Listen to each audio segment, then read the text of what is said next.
Nggih, nggih. Nggih. Sing ngertos namung kula. Jo. Nggih. Napa? Putraku. Pangeran Kukutan kuwi rak motah. Kepengin jumeneng nata ing Jenggala. Panji Kukutan. Kepengin jumeneng ing Jenggala punika. Nggih. Nggih, kersanipun. Lah. Menika rak ana pepalange. Siji. Nggih. Jeng Pangeran Panji Rawit. Sing keloro Raden Ayu Endang Patibrata. Sing ketelu Sang Prabu Kertajaya.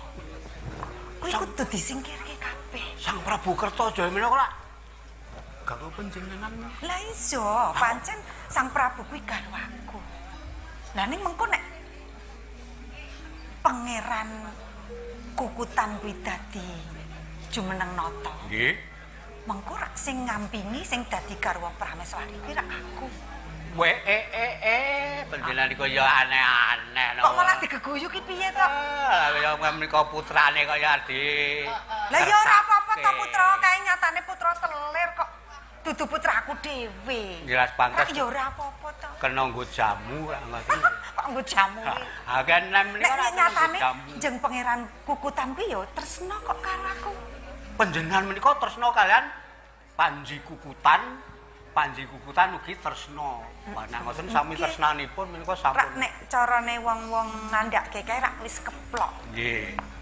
Ha menika Wis ora apa-apa to. Apa menika rak ngelmu saking kula menika dipun cakaken kados pundi Upama mbiyen pengasihanipun. aku kuwi ora panjenengan paringi ngelmu kuwi. Ah, Ora nggih. ora bakal kelakon jeng Pangeran Kukutan kok kepencet karo aku. Ya ta?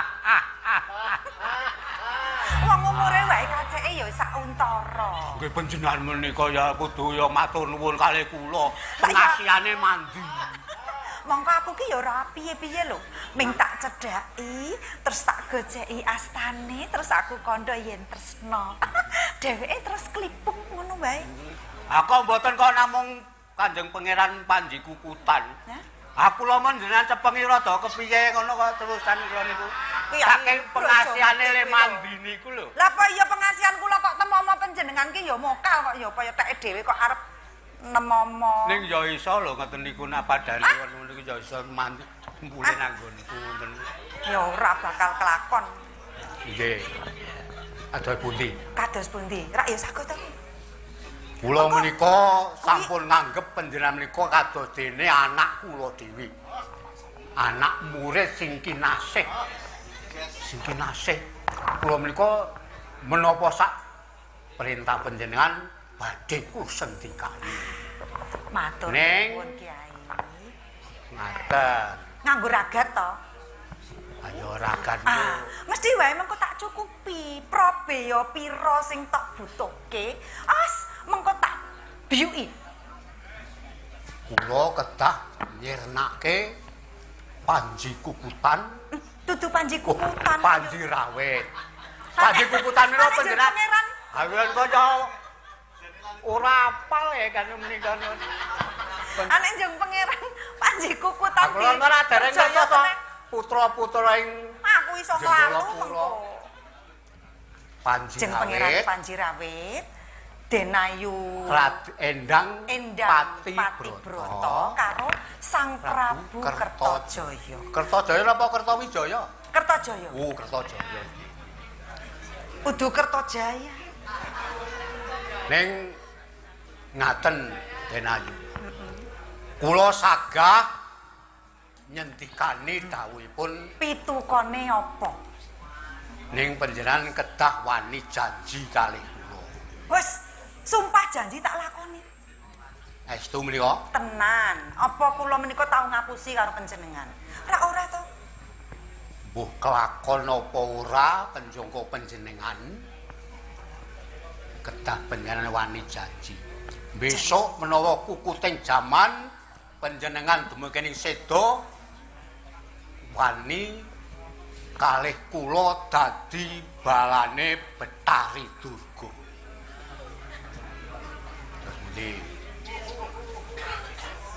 Dadi balane Betari Durga. Ha nggih. Awit Kula menika ingkang badhe pitulungan menika Yang Betari Durga. Dadi kuwi mengko besuke aku bakal metu siunge. Siungan niku ora bakal gedhe kok siunge metu gedhel niku. Lah nek piyayi putri njur siunge metu ngono ki apa ora nggilani to? Boten nak piyayi putri niku ya siunge ming cilik sakmene iki kok. Padha siung kula. Nggih. Terus pundi? Apa ora ana pituas liyane? Wah menika kedah. Menika kedah panjenengan Upama diganti we ngono piye to? Ya. Beras pirang kuintal, pirang ton ngono we ngopo? Goleke ngrabak ora apa? Walah panjenengan kaya wawon kowe njaluk pitulungan karo Betari Durga njur njaluk pituwas karo beras. Lah Kedah menika dados balanipun Yang Betari Durga. ning kuwi rak sesuk nek wis puputing jaman to. Nggih. Menawi sampun kukuting jaman panjenengan menika kelakon apa ora kudu dadi balane Betari Durga. Nggih. Nggih. Terus pundi? Senajan abot dikaya napa, kula saguh Kyai. Sagah panjenengan Nggih. badhe kula sagahi mejahi Panji Rawit Endang Pati Brata saha Prabu Kertaja. Matur nuwun Kyai. Badhe kaleksanan panjenengan. Sakmenika nyuwun pangapunten kula njaluk pamit. Tak bacutke lan Panjenengan kok enggal-enggal badhe kundur. Ya dereng kakuwanipun wonten petapan kemawon. Lah iki rancangan kudu wangi kabeh. Wis aku njaluk pamit ya Kyai. Monggo-monggo Pak.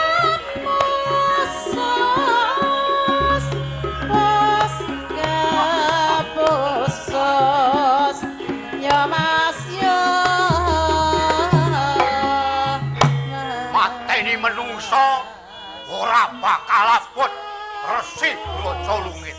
Hah, mati kowe Panji.